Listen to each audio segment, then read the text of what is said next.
in the post 9/11 era to plan for the next influenza pandemic. We've had a national and a state influenza pandemic plan since 2006. But this pandemic is not influenza. It's a brand new virus, the novel coronavirus strain that we're still learning things about. So day by day, we learn more about the unique characteristics of this virus. It behaves like influenza in some ways, but it behaves very differently in other ways. And that's made this a uniquely challenging pandemic to respond to. And in many ways, we're in uncharted territory as we work through the problems that come up day by day. So I'll start, as I often do, for Jefferson County, just looking at the numbers, what we know as of today. We've had 10 confirmed cases of what's called COVID-19, which is the disease caused by the novel coronavirus. And of those, in our case investigations, we believe 7 of them arose from out of area, in some cases out of country. There are some European connections to this, and 3 of them seem pretty clearly to have been transmitted within the county, or at least we could identify no out-of-county exposures. This is in the context of over 436 tests that have been sent out, and of those, 235 of them, as of today, have come back as negative. So said another way, over 95% of the tests are negative at this point. A little under 5% are positive, and we have several more hundred pending. I think the amount of testing we're doing in this county is certainly better than many counties have been able to do, given the shortage of specimen collection kits and the limited availability of laboratory testing. But even this is not enough. If we had completely unlimited testing, we would be doing thousands of tests, not hundreds.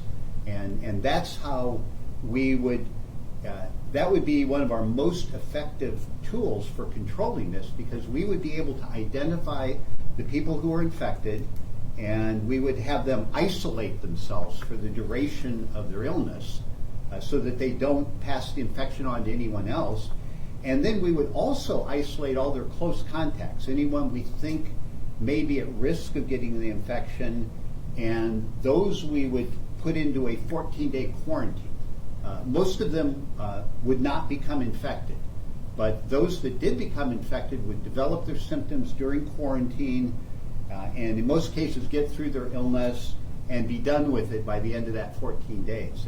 And that's a very classical way you stop epidemics, is you, rather than it spreading from person to person to person, you interrupt that transmission. And through isolation and quarantine, you make sure that each case produces no new cases, and thus gradually the epidemic fades. But we don't have unlimited testing, and so we're not able to use isolation and quarantine to the extent we would like, and we have evidence that the disease continues to spread, especially in the I-5 corridor.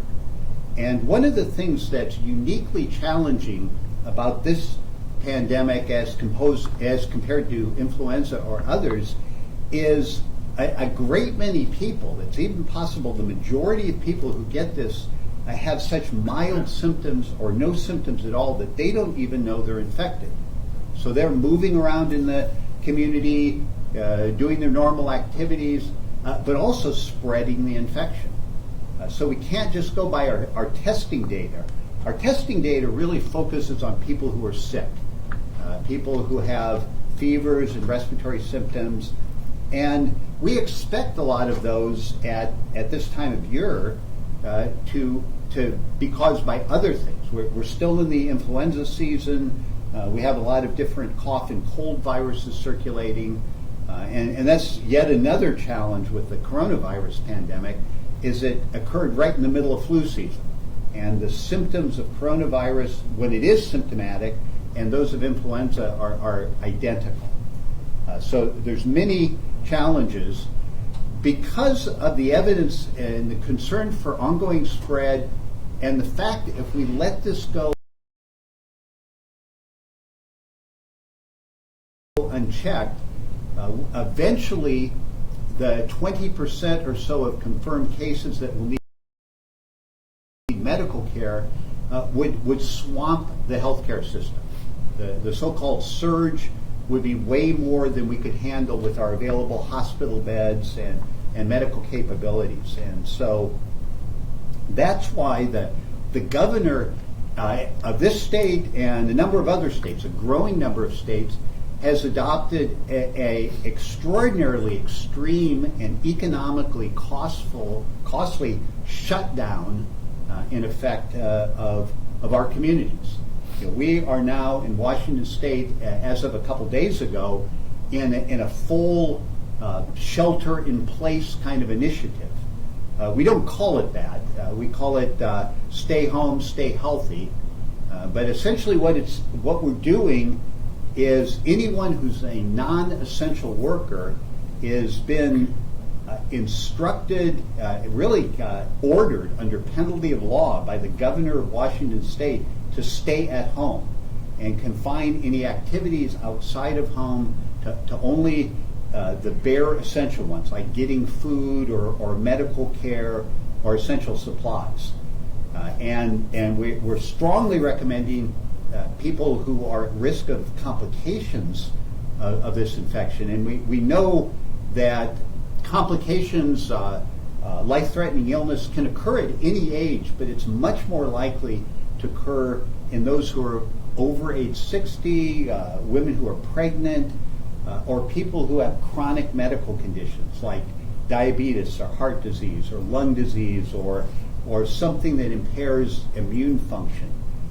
Those are the people who are really, when they get the infection, are ending up needing hospital-level care. So those people are in a special kind of isolation. They should not leave their homes. As much as possible, they should have friends or family get groceries for them. And we're doing this extraordinary lockdown, as it were, for a period of 2 to 3 weeks to try to break the cycle of transmission. Because if we can be successful stopping this person-to-person spread, the number of cases will drop. Those that have become infected and are going to have a mild course will get better over that 2 to 3 week period. And those that are going to have medical complications typically develop those about 2 weeks after infection. So those who are infected now and are destined to have complications, we'll start to see them in the hospitals in about 2 weeks.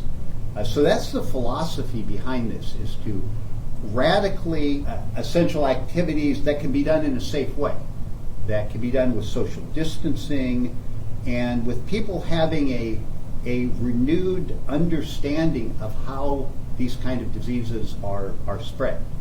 Because at least we know that about this infection. We know that when you cough or sneeze, or maybe even when you expel saliva, when these secretions leave your body and they have the virus in them, they're briefly in the air when you cough them out. So if someone's very close to you, they can breathe those in, or they can get the droplets on them self, and then they also get in the environment. They get on tables and horizontal surfaces, and when people touch these, they carry them around on their hands, and they either spread that to some other location, or worst of all, they inoculate it into their bodies. They touch their mouth or their nose or their eyes and give the virus away into their system, or very commonly, they pick up food with their hands and then put that food in their mouth, and that's another way of transferring it. So we really know our hands have a lot to do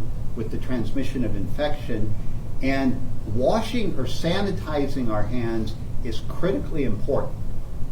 When you go from place to place, when you handle objects that may have been contaminated, by other people that you're not even aware of, that is to say, objects out in public. And most critically, if you're going to touch your eyes, nose, or mouth, or eat food with your hand, you have to wash or sanitize your hands. That's the essential skill we have to learn.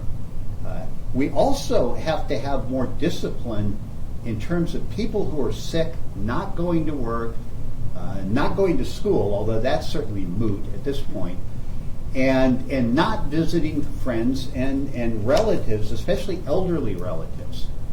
We have a long and dysfunctional tradition in this country of working when we're sick. And we have to stop doing that in this emergency. And we have to, moreover, at the first sign of illness, if a person is feeling like they might be coming down with something, they need to immediately isolate themselves and watch what's going on. Start taking your temperature, monitor your symptoms.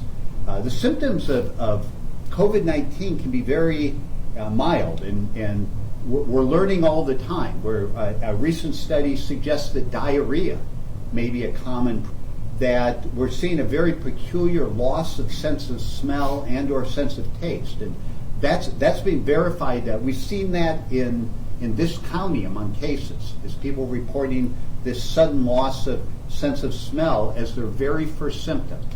And that's not a normal thing to happen. So things like that have to make people alert to the possibility that they may have been infected with this virus, and they need to isolate themselves, because people who don't isolate themselves at the earliest signs of infection are what are spreading this in our community.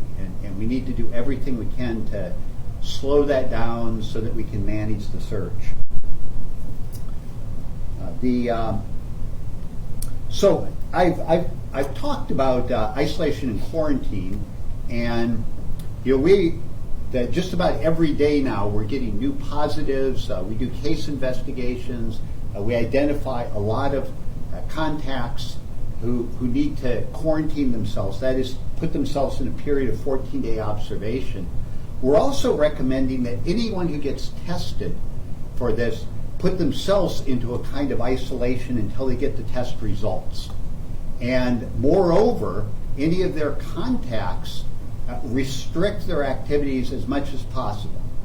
We can't technically compel someone, a contact of someone who's been tested and doesn't even know if they're positive or not. We can't compel quarantine for that group, but we ask them to be especially cautious, because we need to do everything possible at this stage to slow this down. This is really the critical period that's going to determine whether this is a manageable kind of epidemic that's spread out over several months, or if it just proceeds at what we call exponential growth, where every couple days the number of cases double, and it just gets worse and worse, and the surge overwhelms our healthcare system, and ultimately it leads to a situation that none of us ever want to see, and that is that people that we could save, people who would survive if they had access to high flow oxygen or mechanical ventilation, doesn't have access to that because we don't have enough facilities to provide it. That's the very dire circumstance that we're trying to avoid. So one of the reasons that the governor tightened things up and put this into a full stay-at-home initiative is people were not taking the initial directive seriously. People were using it as a vacation opportunity.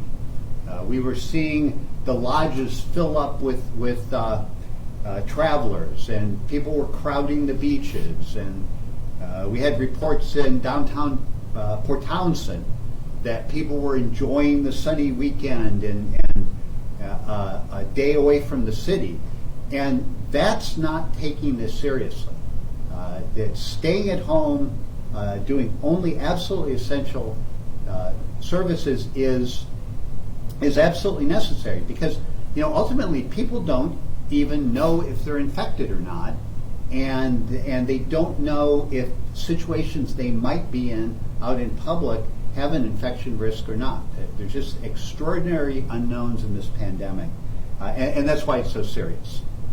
So I'll conclude just by saying that on a hopeful note, I have every confidence that we're going to get through this. I've seen extraordinary levels of volunteerism and people knuckling down and planning for some very difficult and stressful kind of possibilities, and I'm just really proud to work in a community like this where people pull together and are asking what they can do. There's a very active movement to make masks,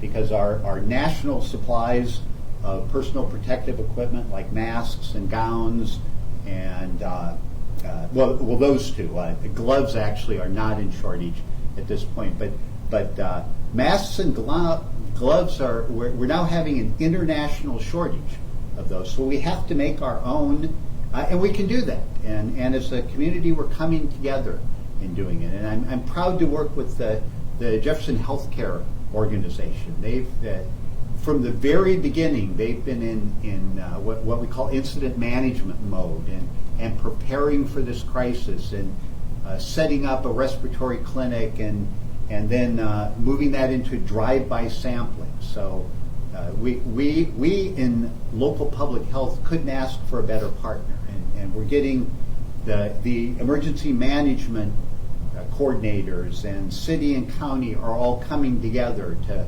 provide shelter for the homeless and all these different things, and that's what it takes. And I just want to tell the community that before this is over, everyone is going to have to do something.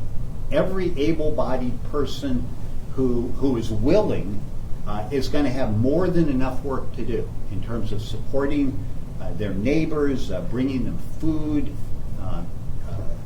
giving people rides, doing all these different things that will allow us to take care of most people at home and spread this outbreak over enough time that we can fit the surge within our available resources. So with that, I'll turn it over to the next speaker, but we're happy to answer questions later on. I think Dr. Madden is next. Thanks, Dr. Locke. Thank you so much to Dr. Locke and Public Health. They've been a great partner, and we have been talking. I think early on, Dr. Locke said that we will be talking probably more in the next weeks to come than we probably have in the year or two beforehand, and that has certainly held to be true. And they've provided really important guidance for us as an organization and for the community, and so I really appreciate all the efforts. I know everyone in your department is working extremely hard. While I'm at it, I'm going to continue to extend some thank yous since I got the floor, and I'm going to take the opportunity. I actually really want to thank the community along Dr. Locke's comments about people stepping up and chipping in. There have been numerous gestures from people through the community, and sometimes it's as simple as encouraging words on social media. We had flowers delivered to the front desk today for appreciation. We have local businesses offering to make hand sanitizer and face shields, and I have lost track of the number of folks who have emailed me directly asking about sewing masks, and I thank you. I'm trying to direct your offers to the right people. So thank you. People have really rallied. I'd also like to thank friends and families of employees of this organization who have had to be patient with people working long hours and maybe not getting as much sleep as they normally would like to, and being patient with us. And thank the employees of this organization who have really rallied around this cause. Everyone has seen a dramatic shift in their priorities and in the work that they do, and people have really embraced it and approached it with their usual skill and careful attention, and it has been really reassuring for me as a leader of this organization to see how many people just are so dedicated to this community and to their patients. So, and I think, when I think about a good healthcare, whether providing that as an individual or as an organization, the basic things that I think are so important to being a great healthcare provider or an organization are kindness, compassion, great clinical thinking, and we've got that in spades around here. And I think it's important for the community to know that this organization really cares about the community because we view our patients differently in a smaller organization and in a rural community because our patients are our friends, our neighbors.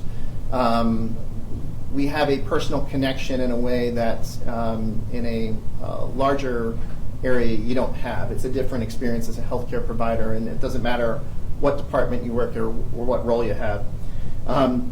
The other thing that a good healthcare organization really depends upon is science, and really good science. And early on in working with Dr. Locke, and as we began to learn about coronavirus, the novel coronavirus and COVID-19, we understood that while the picture is still forming, there was enough science to tell us that we would be facing something potentially that would stretch our capacity to its very limits. And we began preparing early on as a theoretical event in early February, and then within 1 month we were talking about the potential and the reality of cases in Jefferson County.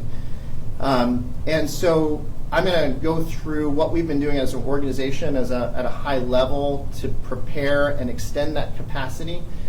I would, again, like to emphasize what Dr. Locke said, which is that we will prepare to face this and get through this. I would also ask the community to do what you can from a standpoint of spacing and social distancing and staying at home and staying healthy and washing your hands, because I would love this to be the greatest intellectual exercise that any of us have ever taken in our careers, and that we don't have the surge of healthcare utilization that we think that we're facing. So prevention is our one hope here, that we can still, I think many people have heard in the news or social media the idea of flattening the curve. I think this is going to be a term that we will all be familiar with for the rest of our lives, and this idea that can we blunt the surge of patients and healthcare utilization so that our system can extend itself and stretch but not break. And so ask all of you to take that very seriously, as Dr. Locke brought up. So early on in February, we were a little afraid, maybe initially when there was talk of coronavirus in the United States and a few isolated cases, that maybe we were overreacting a little bit and pulling together an incident command that was meeting on a weekly basis. And but we have used these episodes before. Ebola a couple years ago. We've used these as exercises to prepare in the case that there ever was a pandemic. And so we began that exercise, and one of the things we began early on talking about actually was our personal protective equipment, or PPE. I think most people are familiar with the phrase. And began just paying attention to what was going on in King County and Snohomish County, and monitoring the situation closely, but also beginning to think about what would happen and what sort of capacity we would have if things began to change. And over, as I mentioned before, over a period of a month, obviously that situation became very real. And that early preparation was very useful for us because it provided an opportunity to begin educating employees about proper use of protective equipment again. It was an opportunity to begin to take stock of the resources that we have. And so I feel like we ended up with a head start. From there, once we realized that we were going to have potentially have cases in our community, one of the first things we started to think about was how to make sure that if we were going to evaluate patients potentially with symptoms of COVID-19, that we would not be doing it in a place where we would expose others. And so early on, we developed the concept of an isolated respiratory evaluation station, or a clinic with a separate waiting room, providers dedicated to seeing individuals with respiratory illness, and so that way we could have individuals who needed care, who also possibly would need testing, who were not in our primary care or specialty waiting rooms or in the emergency department or our express care. And from there, we also, as cases and began to increase visitor restriction, we began to practice our own social distancing in the organization. We began to limit the size of meetings. We continued to do more education around proper use of protective equipment. We began to work on protocols around utilization of those equipments. We became familiar with the recommendations for protection of healthcare personnel through the World Health Organization and adopted through Department of Health in Washington and the University of Washington. This work has continued as an organization, from identifying which individuals can work off-site. We have begun temperature screening of our employees and visitors, all with the intent of making sure that the folks who are on campus are essential staff and also that they are well. We have also been trying to do as much testing as possible. I'll talk a little bit more about that specifically because I know it's an area of great interest for the community.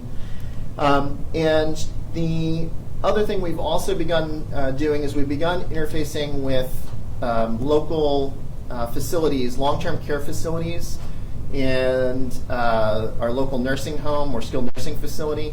I think most people are aware of what happened in Kirkland and the outbreak with the skilled nursing facility, and we know that a similar event in our community could be devastating to the residents of those facilities. So we've taken a proactive approach, and I really commend our local partners, Life Care Center Port Townsend, Victoria Place, Avamere, San Juan Villa. They have been meeting with us on a weekly basis, a teleconference, so that we can make sure that we are coordinating care and we have plans to help support those organizations should illness arise in any of the residents. We have also seen a real change in the activity of our organization over the last week. Elective surgeries and non-urgent procedures have been canceled by governor order. We actually had put that in place several days beforehand.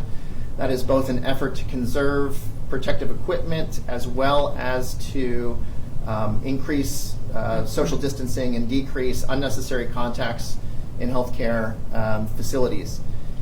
We have also moved towards telephone and telemedicine visits, and Dr. Butterfield will probably talk a bit more about that when he has his turn. But the idea, again, is to continue to provide care to our patients, but changing up the delivery so that we are allowing people to stay in place and stay at home and stay healthy, but still get the care they need. And I think that what you'll see is that with the decrease in activity across our house here, what we've done is taken the opportunity to really plan and model for surge. And I think Dr. Harris will talk more about that when she has her time, because this feels a bit like the calm before the storm. What we are doing now is we are completely remodeling how we may do our work here, from thinking about how a provider or clinician in one department may move to a different department, whether that's a need for more inpatient physicians or nurse practitioners or emergency room physician assistants or physicians, or increased ability to provide even hospice and palliative care. So we are doing that work now so that when we see a surge of patients, we are ready and we have a plan in place that we're ready to execute. So probably should spend a little time talking about testing because it's a hot topic for us. We were really happy early on to begin testing and to develop pathways to test symptomatic individuals in our community.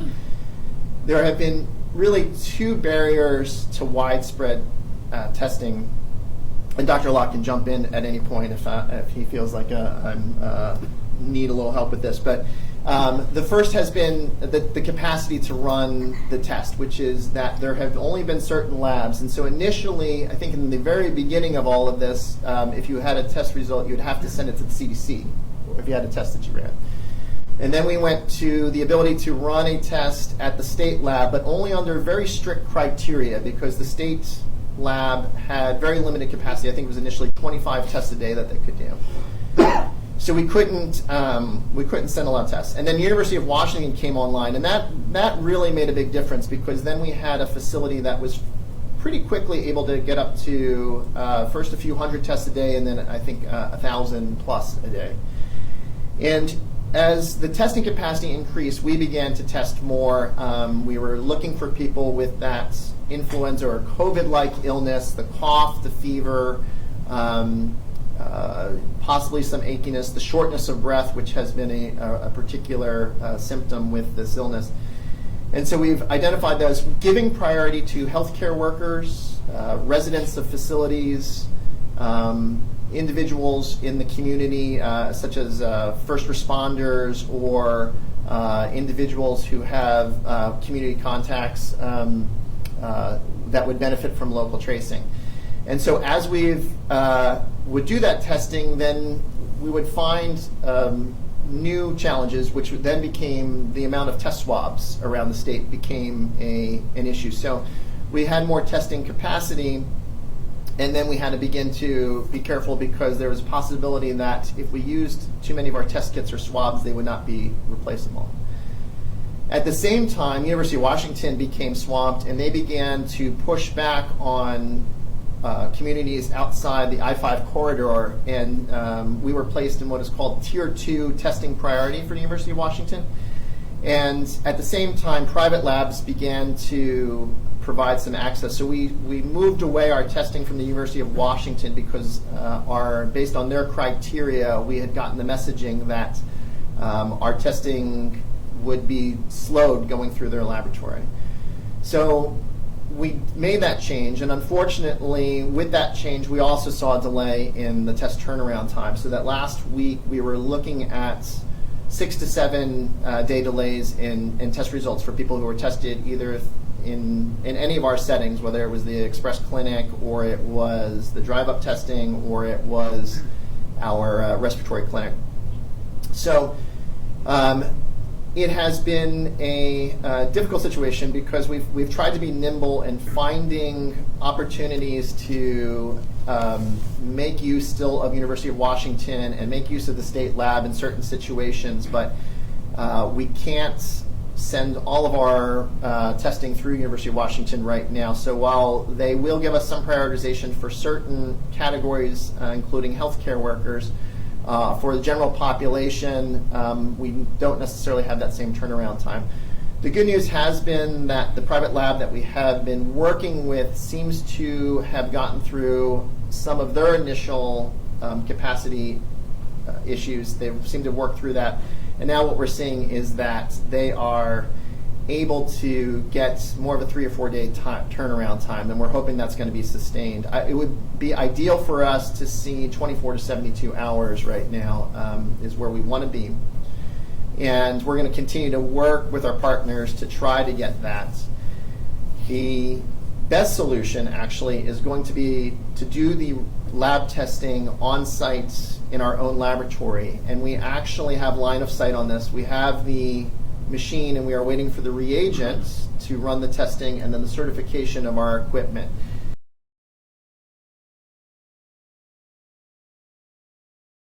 We believe we can get that done by early April. So we are going to push for that, because if that occurs, we believe we would be able to do 24-hour turnaround time on our testing, which would make a big difference for Dr. Locke and his team that does contact tracing. So for the time being, there will be some restrictions, again, because of swabs and because of testing capacity. Not everyone who has COVID-like illness will be tested. You may be asked to do self-isolation or quarantine as though you have COVID illness, even without testing, because of the limitation of resources. And we ask folks to be patient with that. We know that that can be frustrating.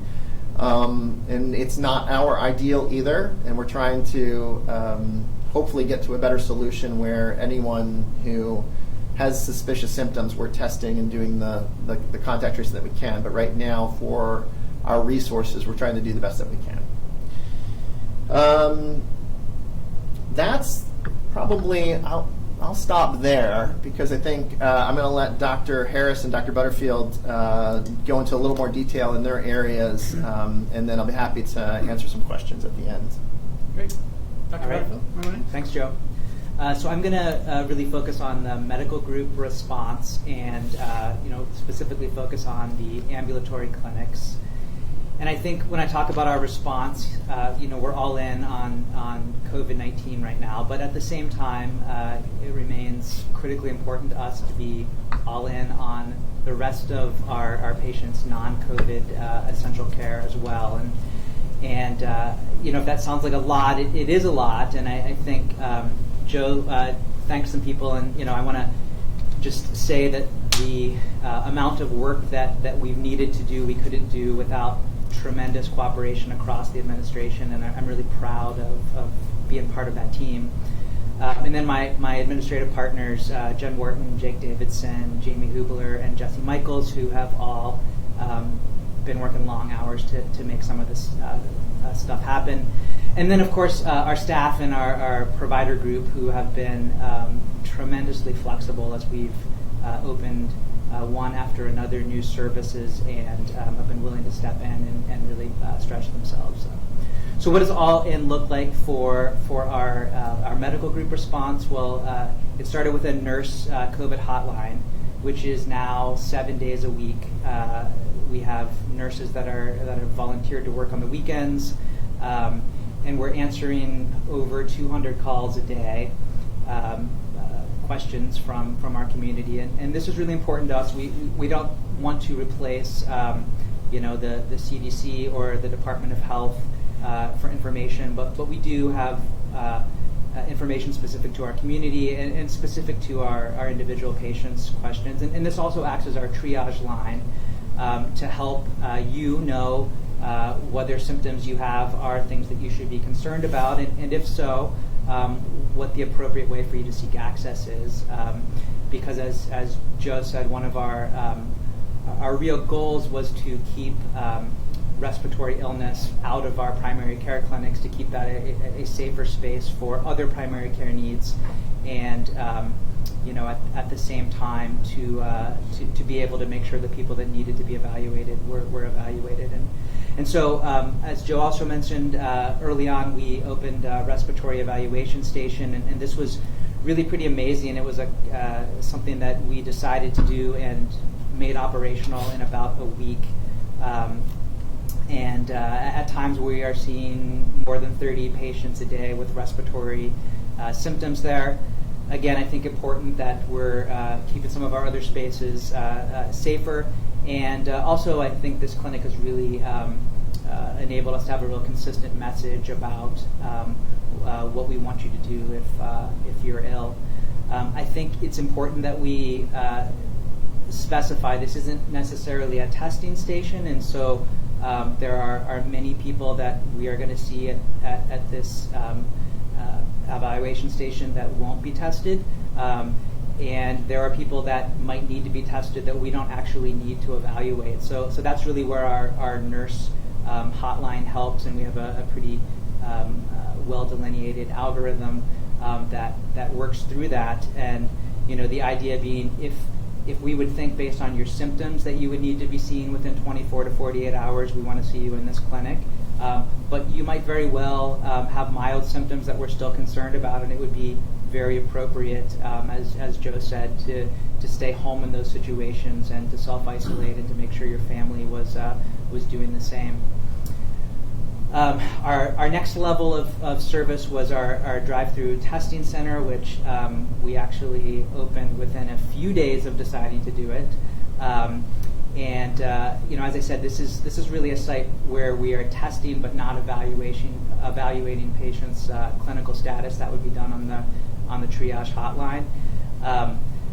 Our focus really, as Joe and Dr. Locke both mentioned, is on, we would like to test a lot more people. I think if we could have it our way, we would be testing many more people. And in fact, the first day we had our drive-through clinic open, between that and our respiratory evaluation station, we, I think, churned out like 70 tests, and we probably could have done more. But the fact of the matter is we do have a shortage of testing supplies, both here and across the state. And so our focus has really been to narrow down our testing to primarily community risk factors. And what we mean by that is healthcare employees, facility employees, first responders, nursing home residents, and a few other groups that it's really important not only for their own health but for the people that they touch and being part of an essential healthcare workforce. And then also, people that do have the personal health risk factors that Dr. Locke has talked about, and people that we want to stay home. Certainly if you have worsening symptoms despite supportive care, we want to hear from you, and testing is certainly appropriate in some of those situations as well. I think in addition to that, we're trying to take care of all your non-COVID needs as well, because we know that people that have diabetes still have diabetes, and people that have congestive heart failure still have congestive heart failure. And I think really I want to stress that self-isolation and social distancing is what we want you to do to prevent from getting infected. But if you get infected, the very best thing that you could do to yourself leading up to that is be as healthy as you can. And so it's critically important for us that you're taking your medications and that you're doing all of the things that you should be doing to keep yourself healthy. So probably 2 weeks ago, we started the idea of we really need to start pushing out non-essential visits to make room for access for visits of people that we really needed to see in the short term. And so, probably some of you have already had your wellness visits and things like that canceled or rescheduled for 6 months or so out. And, I want to stress, it's not that we don't think that those visits are important, but we don't feel that they're essential right now. And that very quickly moved into a attempt to move all visits that could be moved to virtual visits over the weekend when Dr. Locke and his team determined that we were experiencing some community spread in our community. And that decision and making it real really happened over about 24 hours. And so a special thanks to everyone for being really flexible with that, including our patients who have, I think, been really graceful in allowing us to kind of change their model of care overnight. So our eventual goal is to have a full telehealth platform, and that would be audio and video, and really being able to take care of most needs that we would consider non-urgent, and of which a physical exam would significantly change our decision-making plan. We've had to, at least initially, rely on telephone check-ins because our telehealth platform isn't ready yet, but we plan to really scale that up very rapidly here. And just a word about this, I think there's been some thought about, well, why haven't we had telehealth for a long time? And I think the truth is we've been trying to get telehealth for at least the past couple of years, and have ran into a number of barriers.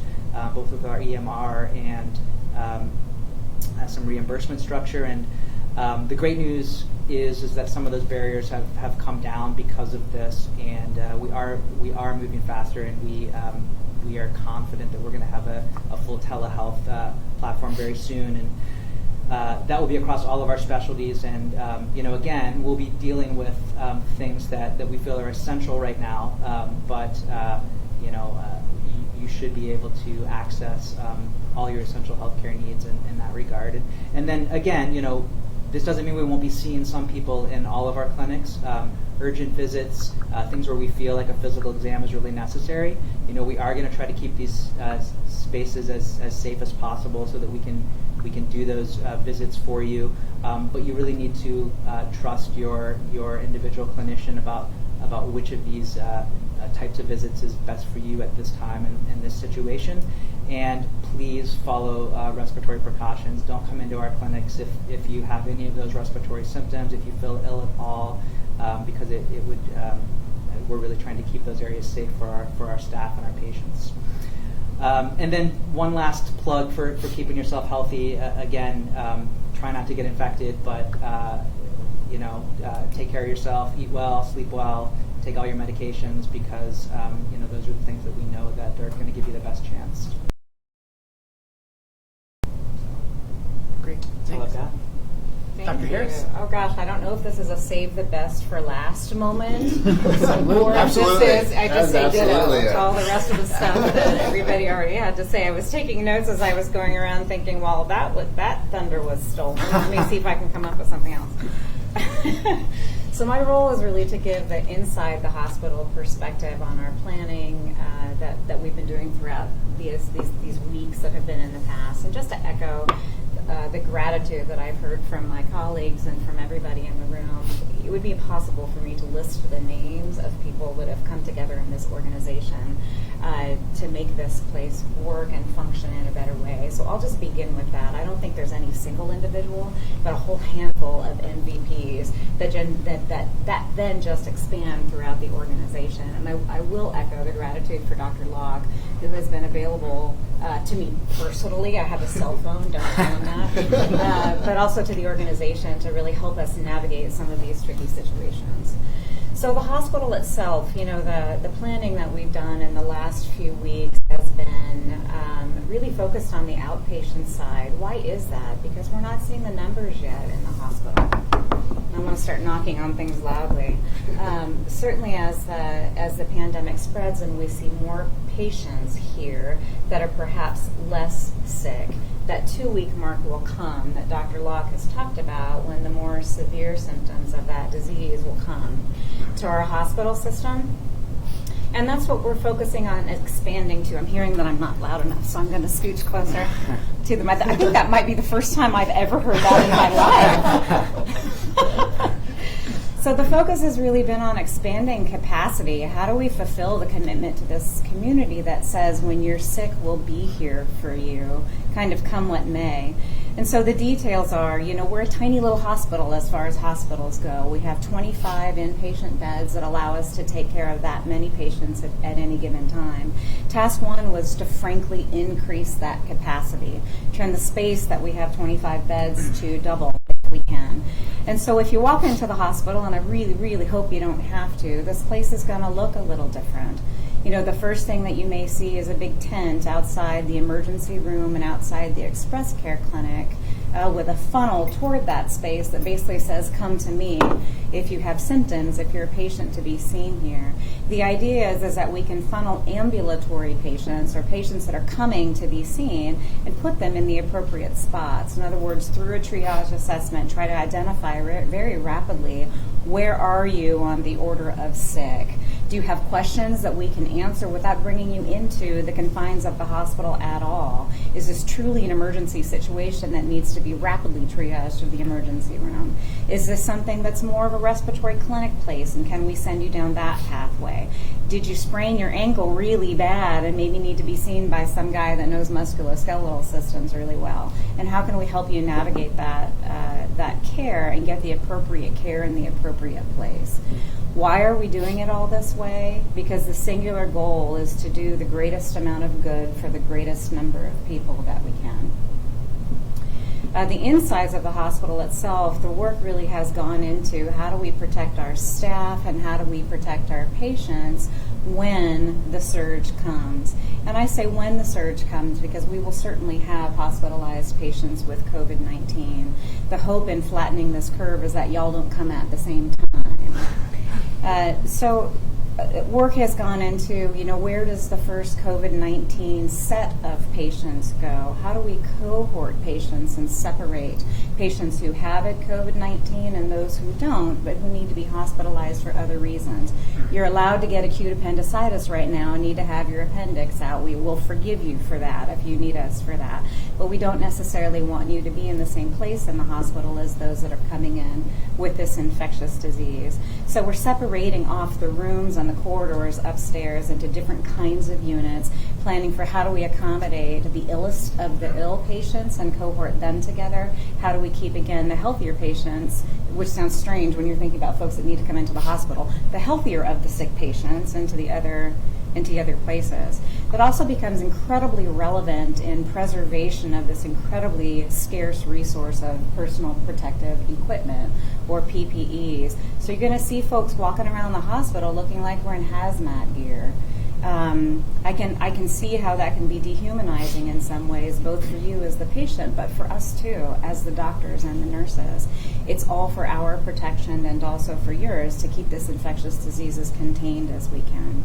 So people will be wearing goggles, they'll be wearing masks, they'll be wearing coverings and gowns and full gloves. It may take us longer to answer the call light because we're going through a very staged process to make sure that we are doing this just the right way and, again, keep both ourselves and you safe.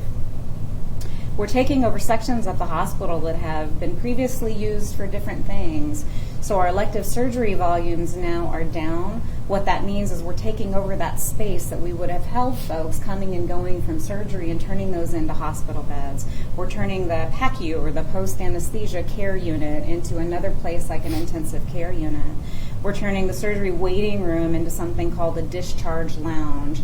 What does that mean? It means when the great day comes that you get to be discharged from the hospital, but we learn that you can be discharged at 8 o'clock in the morning. We'll escort you down to a safe discharge area to await the rest of your transition home when your family can come get you and free up that bed upstairs for the next patient that needs the level of care. I think that's it. Oh, the therapy gym. So the last space in this hospital where we come for physical and occupational therapy. We have all kinds of ideas for this space and frankly are not sure what we're going to need when we're going to need it. Could this be a space that is dedicated to the comfort of our patients that aren't going to survive this illness? There will be lives lost. There have been lives lost through COVID-19. And if we can't make the promise that we can help you survive this illness, we can damn make the promise that you don't have to suffer in that process. Can we use those spaces for what we call post-acute care? Perhaps patients that are, again, lucky enough to survive a hospitalization but not quite ready to go all the way home yet. Can we help provide some care in that kind of an environment? It's not going to look like anything you've seen before at Jefferson Healthcare. There may be more than one bed in the room. Not everybody's going to get the big, beautiful bay window with the view. But again, the goal and the intention here is to provide the greatest amount of good for the greatest number of folks. The question, folks are asking me, questions, what keeps you up at night? A lot of things keep me up at night, really. But the things in particular of what keep me up at night is ventilators. In my line of work, when the sickest of the sick comes, specifically from COVID-19, what we're faced with is folks whose lungs can't support their breathing without the help of a machine. And we have very few of those machines. I can count them on two hands, how many exist in this community.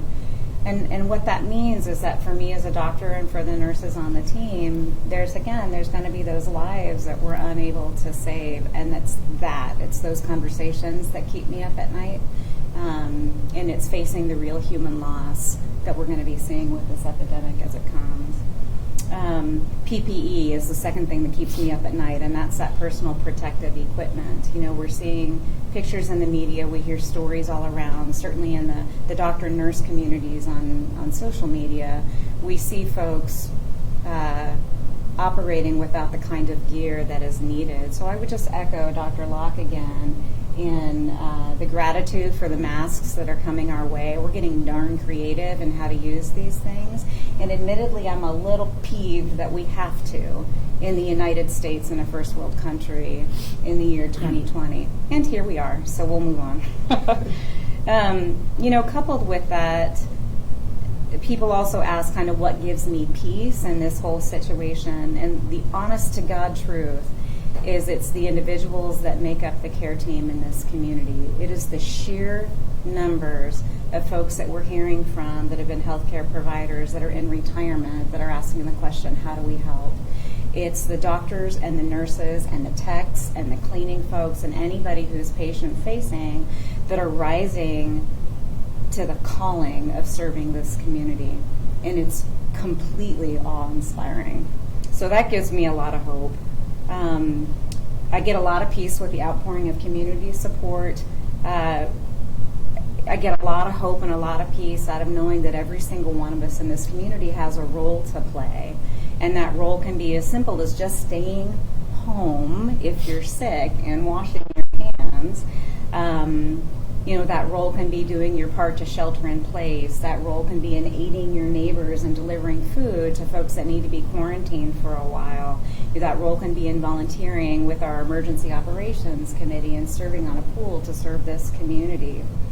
You know, at the end of the day, when anybody is faced with the kind of challenge I think that this community is facing, we got to acknowledge there's some anxiety and some fear, and I think everybody certainly in this room and probably in the community is feeling a little bit of that.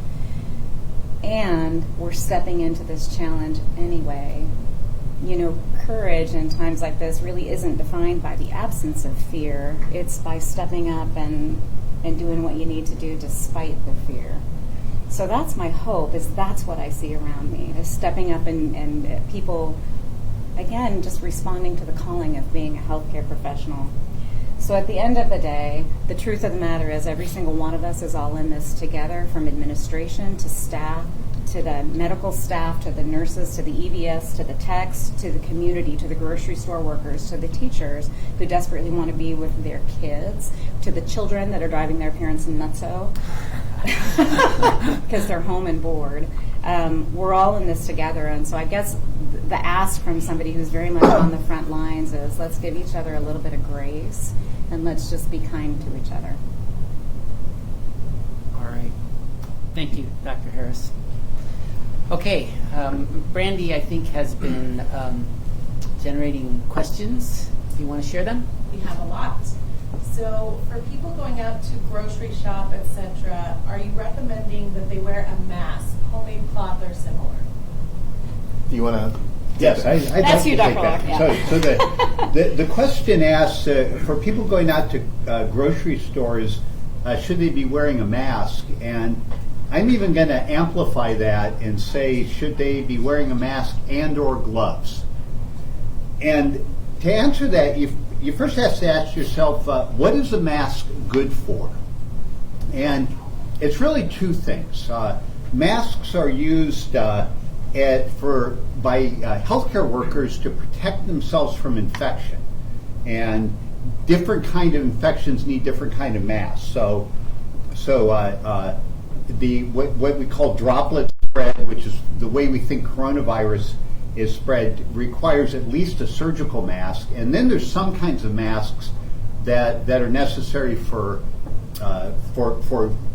situations like when ventilators are being used where there's actually particles floating in the air. Now people in supermarkets don't have either of those risks. So people in supermarkets don't really need to wear filter masks. And the other kind of mask is what I've been calling a droplet mask. So if anyone who's ever had a cold and gone into a doctor's office knows the first thing they do is put a mask on you. And the reason they do that is to catch any droplets that you might expel when you cough or sneeze. Masks are very useful for that, and in fact, we think that the masks that residents of the county are producing now will be ideal for droplet masks. So things that sick people can wear, people when they're recuperating at home can wear when other family members are near them. But that really doesn't apply in grocery stores either. People who are sick should not be in grocery stores. They should be in quarantine. So there really isn't a need for the filter mask, and people who need droplet masks really shouldn't be in grocery stores. But by and large, wearing a mask just because you're anxious and believe it will help you is not in itself a harmful thing. And I would contrast that to wearing gloves. Gloves actually can be harmful, and the reason is people do not wash gloves as often as they wash their hands. Gloves give people a false sense of security. They put the gloves on, they go around all day, they touch all kinds of different things, and they never wash their hands because they feel their hands are protected somehow. Even though if they touch their eyes, nose, or mouth, they're at every bit as great a risk as if they touched it with unwashed hands. They may even be a greater risk because viruses do better on gloves than they do on our hands. Gloves are non-porous, and that's the ideal surface for viruses. So I really discourage people from wearing gloves in public unless you do one of two things. Normally the way we use gloves is you take them off and replace them frequently. So it's fine if you have an endless supply of gloves and you want to, every time you touch something, you take that glove off, throw it away, and replace it with a clean glove, like we do in healthcare settings, then gloves can be very effective. Or at the absolute very least, you need to sanitize or wash the gloves as you would your hands. And we don't really know if washing gloves is as effective as washing hands. We don't recommend it. But I would strongly encourage people who are wearing gloves in public, you have to sanitize them. Otherwise, it's even more dangerous than bare hands. Yeah, and I think even the glove, or not along with the gloves, the mask can also give you a false sense of security. We actually educate our employees around when you wear a mask, you will often fiddle with it. It's sitting under your glasses, or it's kind of off your nose, or you get an itch, and then you're touching the outside of the mask, possibly contaminating it with your hands, and then you're going and you're bringing your hands up to your face more to adjust the mask. So what can seem like it's a protective mechanism actually could put you more at risk, because if it's increasing a behavior where your hands are coming in contact with your nose, your eyes, your mouth, it's gonna backfire on you. So we're happy to take your masks if you're not. Okay, this one comes from a healthcare worker.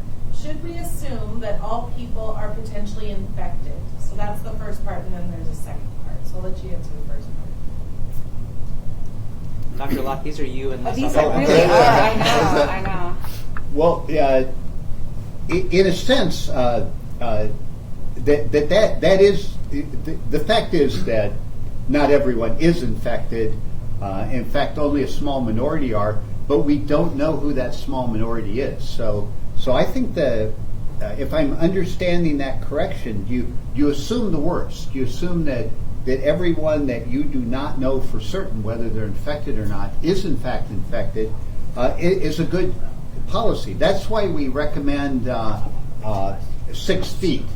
There's nothing magic about 6 feet. We haven't all become radioactive and have to stay apart. It's that we don't know what that person who's 6 feet away from us, what their health status is.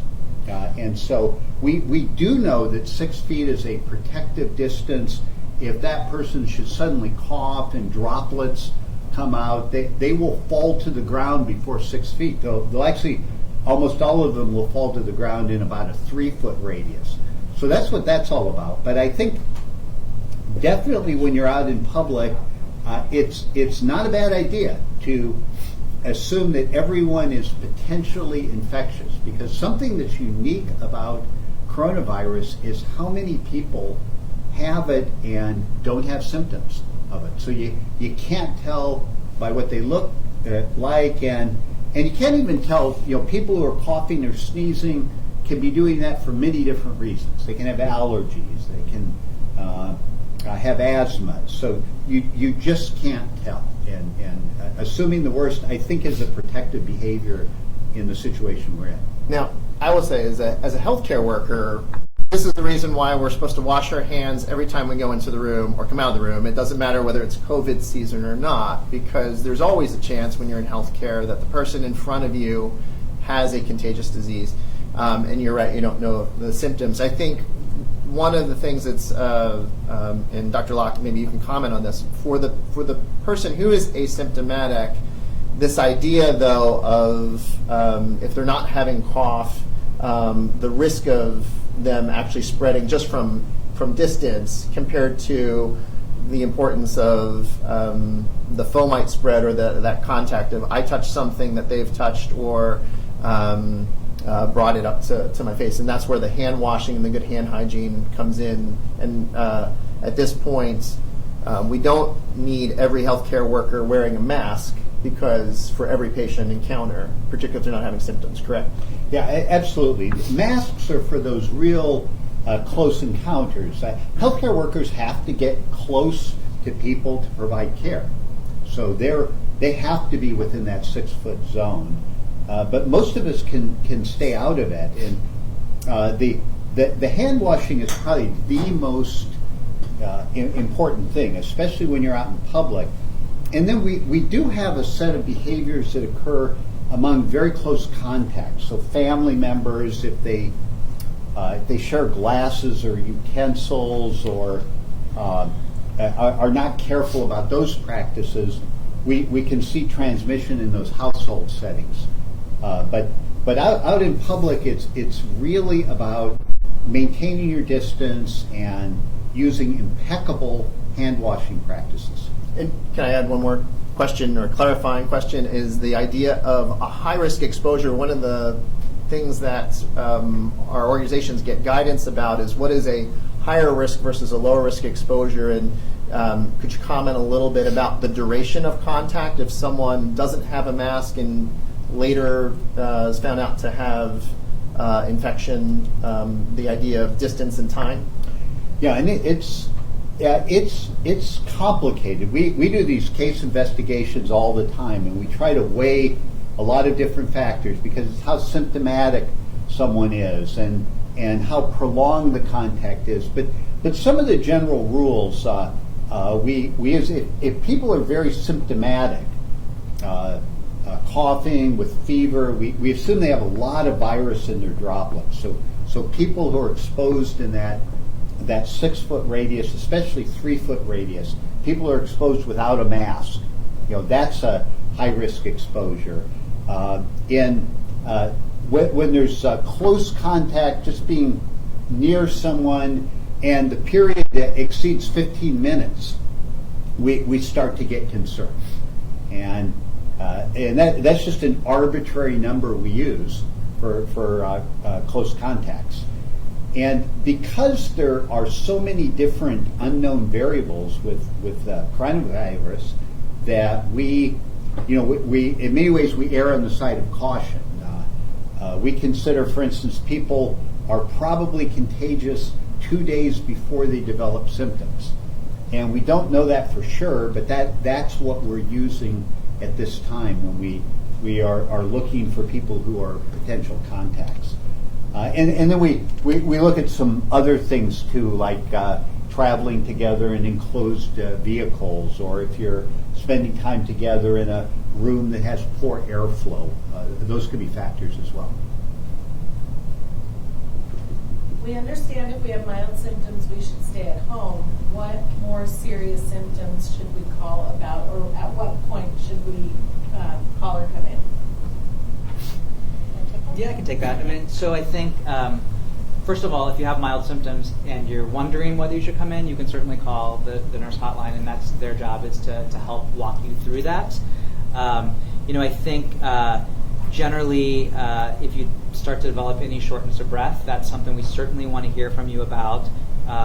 If you have fever, that's something that I think we want to hear from you about. If generally you have some personal medical history, COPD, heart disease, diabetes, pregnancy, the list that Dr. Locke put in his shelter at home recommendations, and those mild symptoms seem to be worsening with supportive care, then we want to hear from you. And I think we certainly will try to take your personal history and your symptoms into account, and we might still tell you we think it's safe for you to stay home, but we would rather you reach out to us if you're worried about it. How will you manage a surge in patients coupled with a significant increase in sick staff? And then the second part of that is, have we talked about volunteer opportunities? Yeah, I can take that question. So lots of different things. I think we have been operating under the assumption that we will have sick staff, but we're approaching this as an organization, meaning asking the question, how do we utilize every member of our organization really to their highest level of training, with some of the services that are not seeing as many patients. So our elective surgery volumes, for example, we're not seeing as many cases that way. So we have a cohort of techs and nurses that can be deployed to other places in the hospital. Just in the last couple of days, we've sent out a survey to our medical staff at large, so the physicians and advanced practice providers, drilling down a little bit and asking where does your other experience lie? When was the last time you worked in an emergency room? What's your training around express or urgent kind of care? Have you been in the hospital, not personally, but as a provider, have you been in the hospital situation? The approach to these patients is going to be a team-based care. So if in the hospital world, which is where I work, your team of providers may be led by the one with the most clinical experience in that area or the most expertise in the care of an intensive care unit patient, for example. But the entirety of the team may include other kinds of physicians that have been brought into the hospital to take care of you under the tutelage, for lack of a better word, of that supervising physician, coupled with both nurses that are experienced in the hospital and other nurses that have been brought in from other parts of the organization. Did that answer the question? Excellent. Okay. It's being reported that some nursing homes are not accepting the return of patients after they're being discharged from the hospital. Have arrangements been made locally? I can take that one too. So as far as the aftercare plan, largely for our elders, because I think that's the population that we're talking about, we have been meeting either weekly or bi-weekly with our community partners. So Life Care Center of Port Townsend, these are the lists that you heard from Joe. So Victoria Place, San Juan Villa, Avamere, our local assisted living.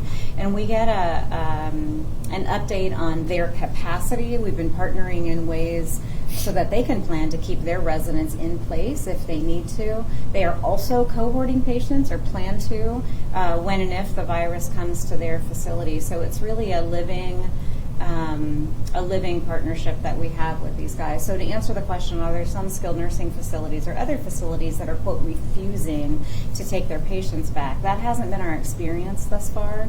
And the hope is the more that we partner together, we truly approach this as a community and not just even the organization of Jefferson Healthcare. All right. Can the virus be transmitted through food? That's a Dr. Locke. So the question is can the virus be transmitted by food? Certainly not cooked food. So we know that actually viruses are more fragile than bacteria, and we know that bacteria are very effectively killed, but usually at the temperature of 140 or above will take care of all bacteria and viruses. Viruses are even killed at lower temperature than that. But uncooked food is a different matter. So poor hand hygiene, and then something like a ready-to-eat food like a sandwich or lettuce. These things,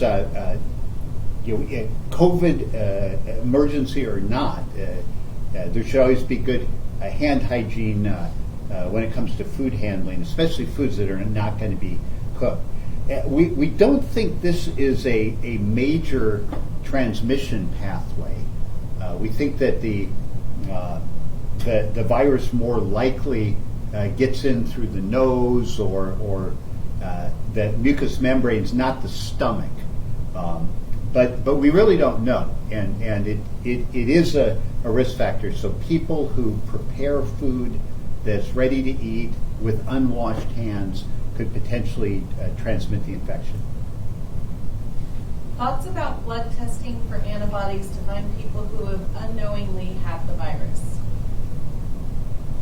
I've been researching that. That'd be Yeah. great. Because I'm actually really curious on the answer to that, because we've been wondering. Yeah, when this that's coming. so the question is there a test that will tell whether the person's been exposed to the to the virus and might be immune? And the answer is yes, definitely.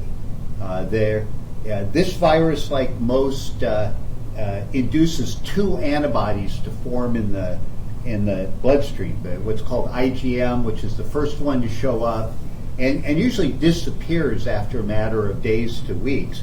And then one called IgG that stays around and is why we get long-term, sometimes permanent immunity to infections. So both of those tests are relatively easy to do and are available. The University of Washington's virology lab is one of the national research centers for this. So there are a number of companies that are moving very rapidly to develop tests to check for immunity. And I just read an account this morning that the United Kingdom has purchased 3.5 million kits that can be sent to homes, and people do a home test for past exposure based on a finger stick sample. And those are all very feasible. We will probably use a more precise test that requires a blood draw, but that information is going to be extremely important, because if, as we think that perhaps half of the people that get this infection don't even know they had it, identifying them is going to be very important. These are the people, and they're mostly going to be young, who are going to be the ideal people to bring food to people that are homebound and to do things out in the community with a much lower risk of infection. We don't yet know how protective these antibodies are. Whether you can actually get one infection and then get another one at a future time. The Chinese data on this is fairly reassuring. They're seeing only very rare cases of reinfection. So we're hoping for the best that when you recover from this infection, as 99% or more of people will, that the bonus is that you're immune. And yes, there will be a blood test for this, and potentially available in the next month. We do these blood tests. This is how we test for HIV infection. This is how we test for hepatitis, a bunch of other things. So we can do that for coronavirus as well. Any tips for how folks can boost their immune systems? I think Joe, you're all about the immune system. I'm just gonna emphasize, Steve, some of the points he made. There's no magic supplement is where I'm going to start. So as a primary care physician, I often have patients ask about supplements for their immune system. I've often told them to take the money from the supplements and put it into buying a community-supported agriculture vegetable box from their local farmer, because healthy diets is probably the foundation. And so I'm going to emphasize the things which I always do with my patients, which is eat well. Lots of fruits and vegetables, in particular, mostly plant-based diets, not too much. Sleep is incredibly important to your immune system, and one of the probably silver lining to folks staying at home and not going to work, which is it may give an opportunity for people to regulate their sleep systems, assuming they're not working in healthcare. But for the rest of you, and in particularly for our adolescents who are chronically short on their sleep because of the school schedule. So there's a real opportunity to take the time to rest up and let yourself recover. It really does make a difference. Take some time for yourself. Your mood has an impact on your immune system. So do connect with people by phone or by social media or by FaceTime and Snap. I'm sure Steve's using TikTok to connect with all the people he cares about. Hi, kids. Yeah. So connect with people. So use the opportunity. There's really no magic pill other than what Steve's point, which is if you do have a chronic medical condition, use the opportunity to take care of it. Keep up with your medications and follow your care plan. But that's really what it is. It's not necessarily the easiest thing to do all those things, but it really is important. The only other thing I would add is if you have been looking for the reason to quit smoking, like yes, absolutely, yes. Like please this quit is a great, smoking. yeah. More social distancing, not running to the store to buy tobacco or vaping products is a good opportunity. There is evidence that individuals with chronic lung disease, individuals with tobacco use disorder are more susceptible to more serious illness with this infection. Right, last question. Any thoughts about why it's spreading so quickly in the United States? I'll take the first crack at that. One of the reasons is it got a head start is that we now know here in Washington State, and we really have good evidence that we were the first place the virus got a foothold in the country, is it was circulating from the very first case from Hubei province. That it was first case in the United States. It was in Everett, and we have evidence that it was circulating, moving through the community ever since then. And we don't so much let me put it this way. During that period, during that 6-week period, we were completely flying blind. The only tests we could get were ones of people who had recently come from China or one of these outbreak countries, and we'd have to go through an elaborate approval process and then send them to Atlanta and have it tested. So up until the point February 28th, when testing really opened up, we had only done about 500 tests in the United States. And that's contrasting to a place like South Korea that was doing hundreds of thousands. And in China, they did millions of tests for this. So it's really, we didn't do enough tests, and it got a foothold. Other than that, I think it was spreading about as fast as we'd expect without these social distancing measures. So it's spreading very rapidly in countries that are not using social distancing. And in those who clamp down and do these stay-at-home kind of initiatives, like more and more countries are doing, that slows it down. And so we are looking across the world for the success stories, how China and South Korea was able to bring this under control, and Taiwan is another one. And we are looking nervously at the failures, places like Italy and Iran and others where the infection's just running wild. So that's the choice before us. Are we going to bring it under control like they have in some countries? Or are we going to fail to do that? That's why, as I was saying earlier, we don't know exactly how fast it's spreading, but we know that it's too fast. If it continues to spread at the current rate, the 20% or so of confirmed cases that will need medical care, we just won't have enough facilities to take care of them. All right. Any final comments from the panel before we close up? All right, I want to thank Dr. Mattern, Dr. Locke, Dr. Harris, and Dr. Butterfield. Not only are they experts sitting behind the panel, but they are even better leading our effort to prepare and ultimately manage through this crisis. And I want to echo all of their remarks. We will together as a community get through this. So thanks very much, and that concludes our panel.